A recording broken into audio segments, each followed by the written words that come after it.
Hello. So today we're going to present the nomadic herders' way of life in Mongolia and systems thinking perspective. The presentation will be presented by Nandintsetseg Battulga and Ivan Teller. And this is the presentation that was held for A Steppe Closer webinar series in 2025. Organized by American Center for Mongolian Studies and Western Washington University. So today we're going to present our study.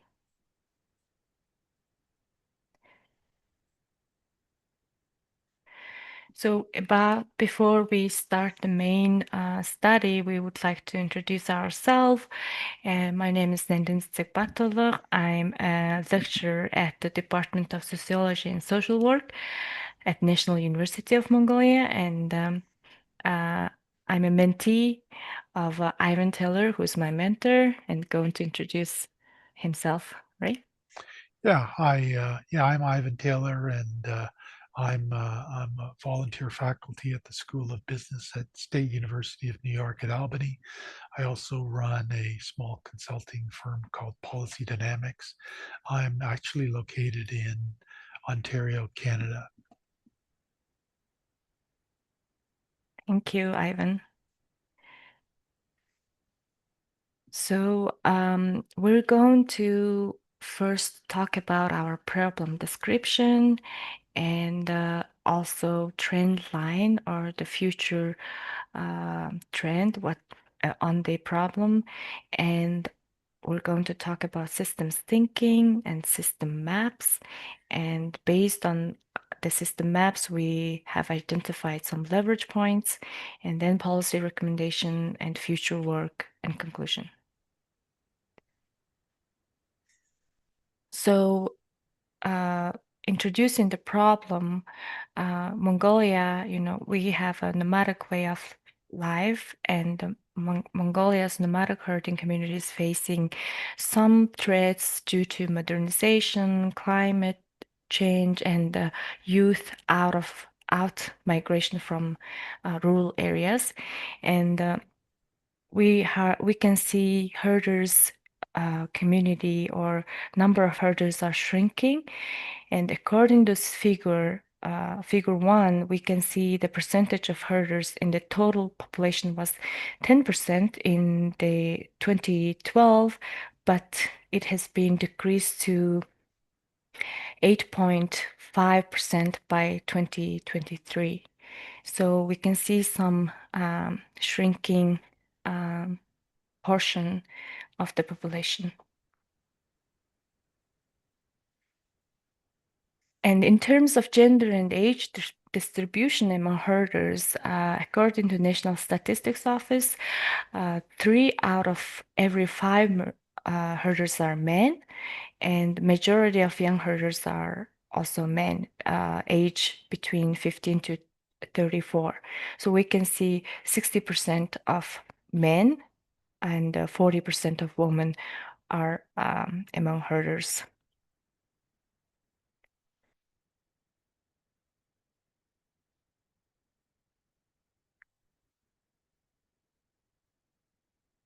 So for future presentation in the total population, we can see gradual decline on the graph, and we're projecting by the 2033, the herders population will reach to the 7 point something percent. So it's going to gradually decrease, and because it's shrinking, the problem is that we're losing our herder community or herders population, and it represents the cultural and heritage of a Mongolian nation, and also we need to consider what we can do. So for the methodology of our study, we have done some literature review and also some interviews and conducted individual interviews with former herders who moved to the city and mostly located in Songkran district. And we have some individual interview outcome. Based on that interview, we have identified some mapping, system mapping. And we have used system thinking as our main theoretical or perspective, and also using system mapping as our main method for this study. And we also have done participatory workshop to validate the system maps, included 10 participants with some herding backgrounds and experience. So based on that, we use system maps to find leverage points and use our leverage points to hypothesize some policy options.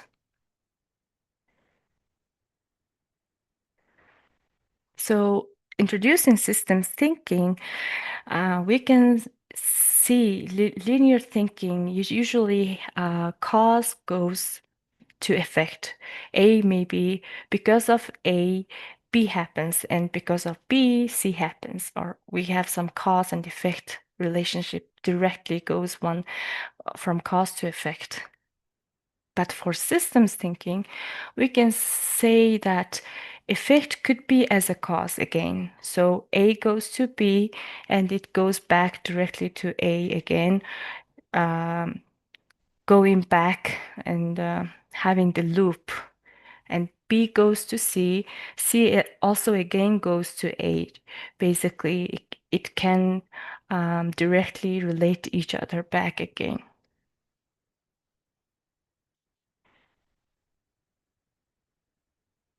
So for the systems thinking, we have also the cause and effect relationship goes if pastoral quality goes up, livestock population goes also up.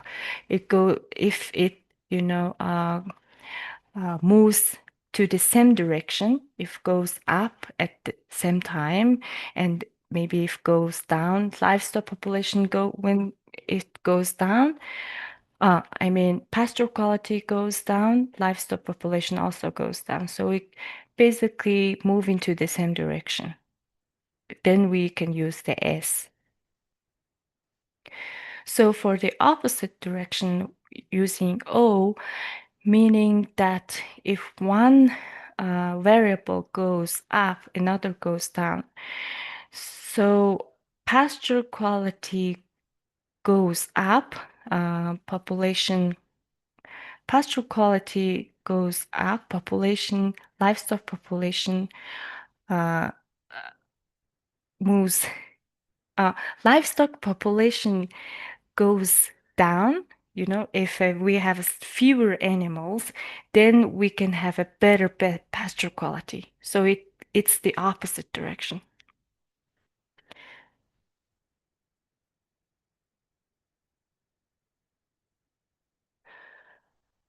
Then we have a feedback loops that the main, there are two loops we can discuss, and the main first one is reinforcing loops, which goes together at the same time. And if pasture quality goes better or up, the livestock population will increase, and then herders' income increase, and then engagement in herding will increase, and then traditional knowledge transmission will get better, and then use of mobile pastoralism will be better, and then pasture quality will be also good.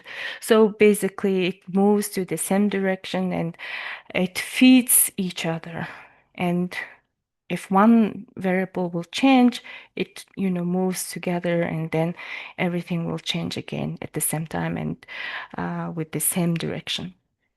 But the balancing loop will make it to the opposite, and also with the it balances these variables. If pasture quality goes up, if it goes better, the livestock population will be also it will increase. And then but if livestock population goes down, if it's going to decrease, the pasture quality will be better. So we have this balancing loop that has the outcome will be even.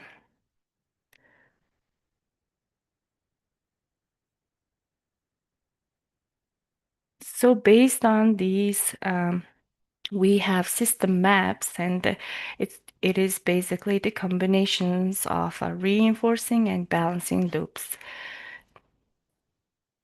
And it helps us to think about systems without data or quantitative um, data, and also computer and simulation. So introducing our system map, we have 11 reinforcing loops and 4 balancing loops, and it will be introduced by Ivan. Yeah, thank you, Nandia. I'm going to explain the system map that we developed. And as Nandia said, we has 11 reinforcing loops and 4 balancing loops. And I'll go through the system map carefully for you. So here is the complete map, and the writing is kind of small, so I don't expect you to read it. But I just want to show you the full map before I get into each of the individual loops. You can see that there are 11 reinforcing loops labeled R1 to R11, and there's 4 balancing loops labeled B1 to B4. So I'm going to go through each of the loops individually. The first loop is called the grazing pressure loop. B1, it's a balancing loop. So I think Nandia has already talked about this. As the population of livestock goes up, the pasture quality goes down. And as the pasture quality goes down, the livestock population goes down. It moves in the same direction. So this is a balancing loop. More population leads to less quality, leads to less population, and less population leads to more quality, leads to more population. So this is a loop that's going to seek an equilibrium. So we want a balance between population and pasture quality. Now we have a balancing loop number 2 is livestock loss. And the more livestock, the more potential livestock losses we have.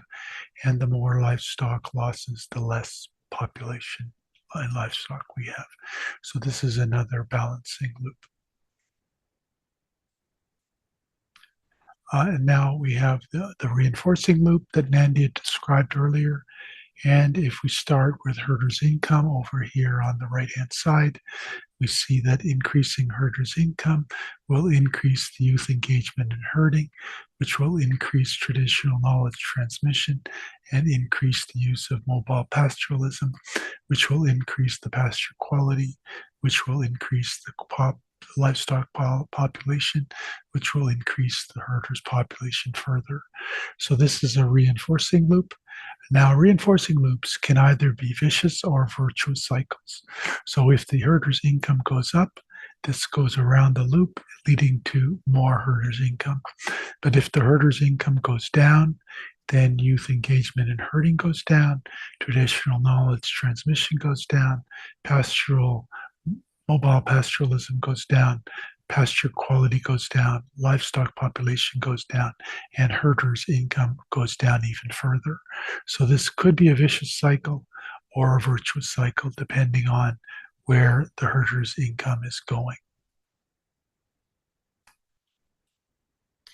Here's the cultural value loop, another reinforcing loop. And this starts up here at the top with the perceived value of herders to the national identity. And the more value there, the more government support for herders. The more government support for herders, the more access, market access for livestock products. The more access, the more herders' income. And then we go around the loop again with youth engagement, knowledge transmission, mobile pastoralism, pasture quality, population, and then going back here to the perceived value of herders to the national identity.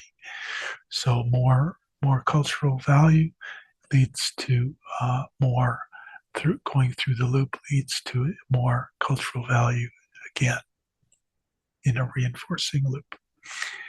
And then the next loop is the fiscal constraint loop. So here we have here we have government support for herders over here as a part of a reinforcing loop. But we know that the government's support for herders is not infinite. So the more government support for herders, the more fiscal pressure that will result. And the more fiscal pressure, the less government support for herders. So this is a balancing loop and leads to some kind of an equilibrium where we have the right amount of support for herders.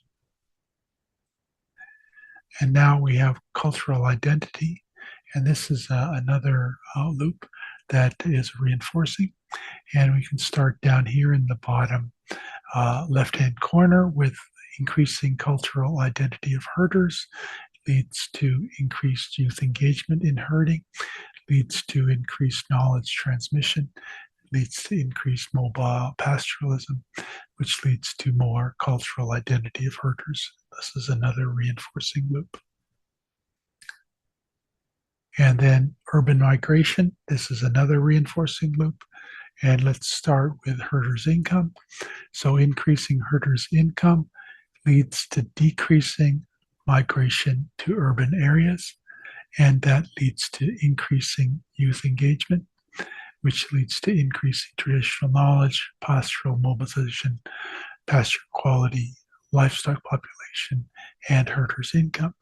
However, if herders' income goes down, migration to urban areas goes up, youth engagement goes down, traditional knowledge transmission goes down, pastoralism goes down, pasture quality goes down, livestock quality goes down, and herders' income goes down even farther.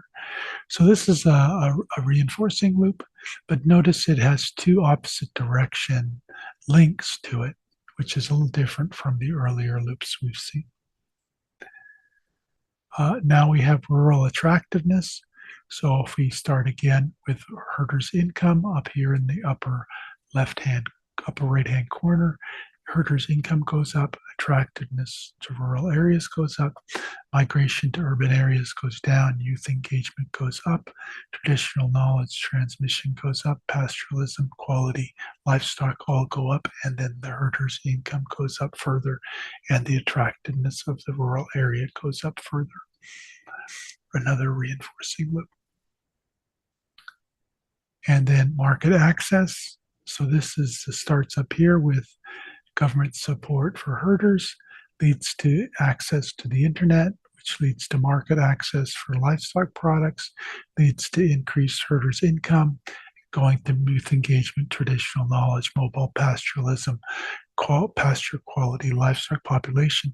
But this time, livestock population goes into a new variable called the perceived value of herders to the national identity, which leads to increased government support for herders, which leads to better access to the internet.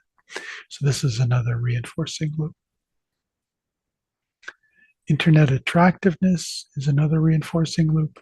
So government support for herders leads to access to the internet, leads to attractiveness of rural areas, leads to reduced migration to urban areas, and increased youth engagement, traditional knowledge, mobile pastoralism, pasture quality, livestock population, increased perceived values of herders to the national identity, and increased government support for herders, which leads to more access to the internet. Another reinforcing loop. Urban overcrowding is a balancing loop. So we can start over here with, on the left-hand side, with migration to urban areas. If this goes up, then overcrowding of urban areas goes up, which means attractiveness of rural areas goes up, which means that migration to urban areas goes down. So this is a balancing loop which tries to balance the attractiveness of urban areas or migration and the attractiveness of rural areas to get a balanced population. Education is a reinforcing loop that we can start up here with government support to herders, leads to access to education, which leads to attractiveness of rural areas and decreased migration to urban areas, increased youth engagement. The traditional knowledge goes back through the loop to perceived value of herders to the national identity and increased government support for herders and therefore increased access to education. Access to healthcare is similar. It starts with government support to herders in the upper right-hand corner. Then we go to, it leads to increased access to rural health services and better attractiveness of rural areas, less migration to urban areas, more youth engagement, and it goes around the loop again to perceived value of herders to the national identity, which leads to more government support for herders and more access to rural healthcare services. We have two reinforcing climate loops.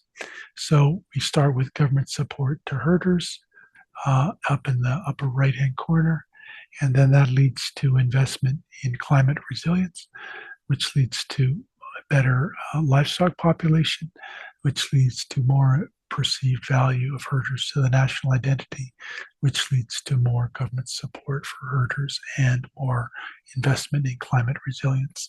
So this is a reinforcing loop. And the last loop is the climate resilience effectiveness on pasture quality. So here we start again with government support for herders at the top, leads to investment in climate resilience, which leads to pasture quality improvements, which leads to improved livestock populations, which leads to improved perceived value of herders to the national identity, which leads to more government support for herders. So that is all the loops, 11 reinforcing loops and 4 balancing loops. So putting all these loops together again, you can see the full picture here. And notice a few things in this map. First of all, notice that government support for herders is at the top, and many arrows are coming out of that variable.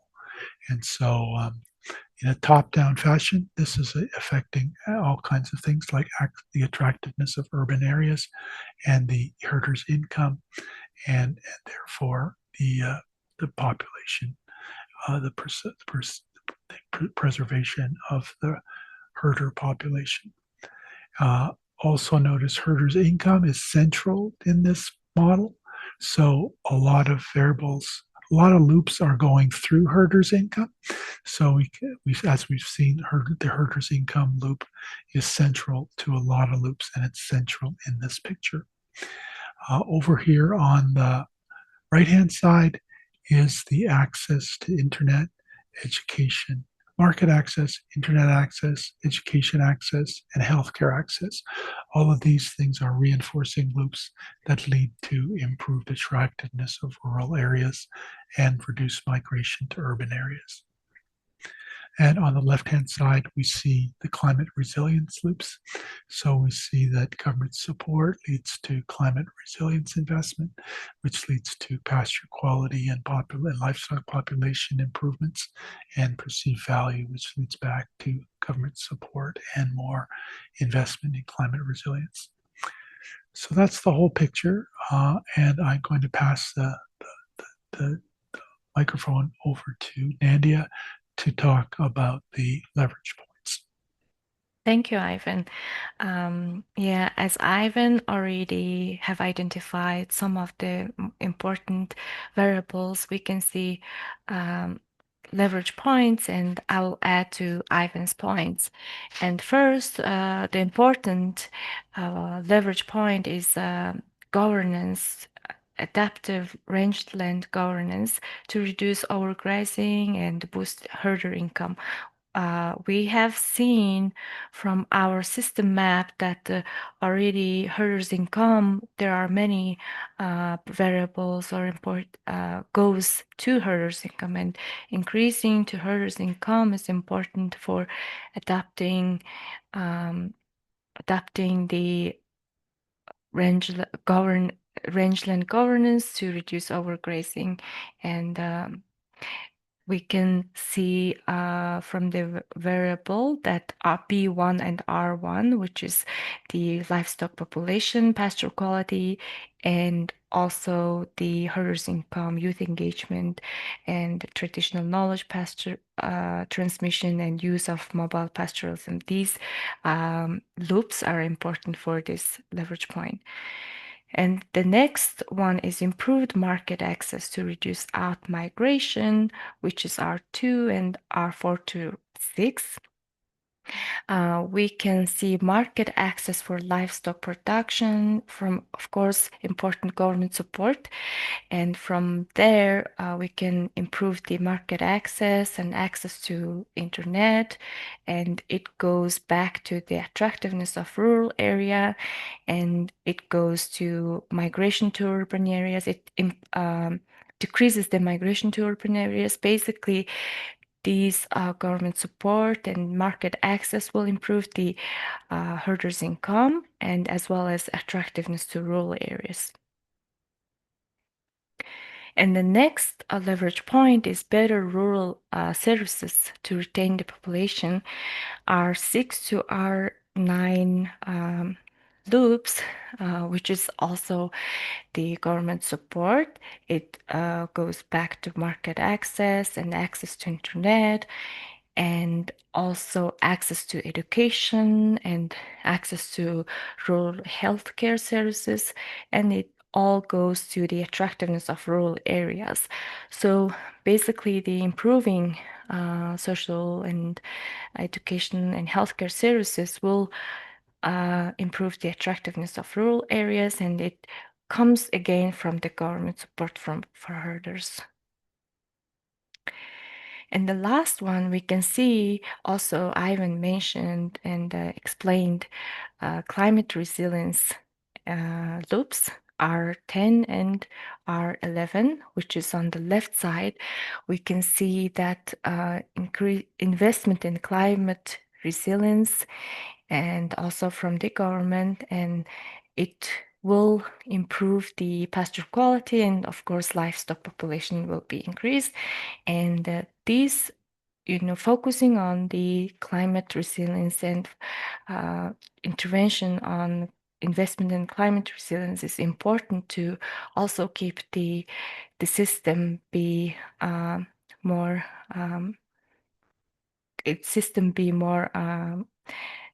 correct and active and improving the livestock population.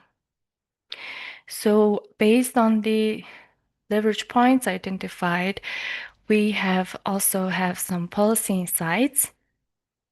There are some key Mongolian frameworks for nomadic herders, and we have currently have reviewed some frameworks, and including Mongol Malchim program is Mongolian herders program, and also Vision 2050. It's a development plan for the whole Mongolians, including the herders.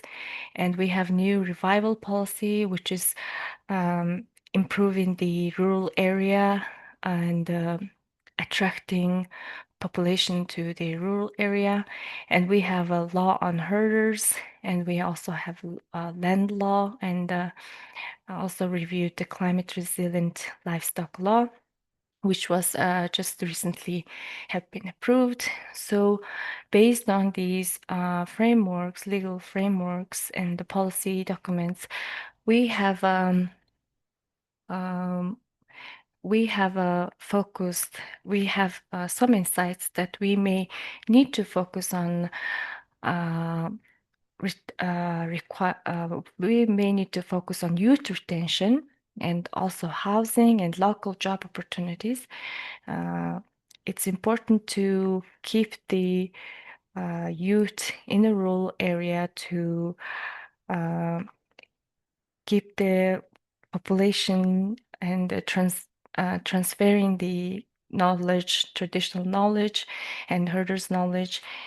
So the first one is that, and also another important insight is that connectivity and also market, e-markets, especially internet access and improving the market access for herders to improve their income.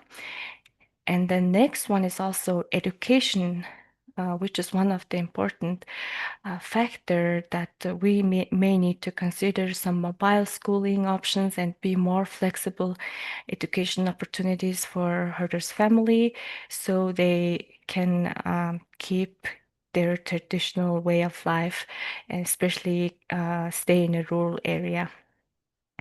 And the next one is also mobile health and social services and more accessible, easily social and health services to help them to stay in the rural area and get accessible services. So we have identified these insights and we are planning to do more on the quantitative side for our future work. We're going to do stock and flow modeling and data calibration more to choose important variables and see how it changes over time and see what will happen in the future. And another important thing we can also do is policy scenario analysis that especially on education and climate and based on the important leverage points, we can do the policy scenario analysis. What kind of policies would impact on education and also on the climate and also on markets. And of course, we will do participatory workshops with herder group, and this time we may use some reference models, and we may use quantitative models for herders and include their voice into the process of mapping the system. And the next one is, of course, linking back to national demographic and demographic data and, of course, the future climate change and other important statistical information, and use that as our base for the study. So here we have our presentation, and thank you for your attention. Ivan, do you want to add something? And Yeah, just that we'd be very happy to answer any questions you have. If you want to reach out to us at these email addresses, and you can contact me on LinkedIn and maybe connect with me, and we can talk some more through that medium. Yeah, this presentation will be posted on my LinkedIn page and and available on my YouTube channel. thank you. Thank you, Ivan, and thank you for your attention. Bye bye.